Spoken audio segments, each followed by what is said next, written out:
أغرب حاجة في المواقف المحرجة إنها في الغالب بتعيش في دماغنا إحنا أكتر ما بتعيش في دماغ الناس، وعارفة إن في ناس مش هتبقى مبسوطة بالكلام في الموضوع ده، ممكن عشان ما تحسش تاني بنفس المشاعر المؤلمة، ممكن كمان عشان ما تحسش بنفس الحرج اللي حسيته وقت الموقف.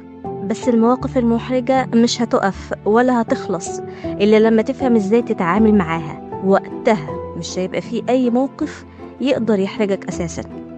ومين فينا ممرش عليه موقف من كتر الإحراج اتمنى إن الأرض تنشق وتبلعه، وقع قدام الناس، اتلخبط في الكلام في اجتماع أو حدث مهم، حد اتنمر عليه، اتريق عليه باللغة الدارجة بتاعتنا، أو علق عليه تعليق مش أحسن حاجة.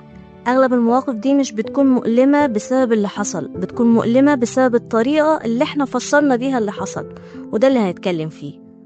أول حاجة وأهم حاجة إن الناس بتاخد إشاراتها منك.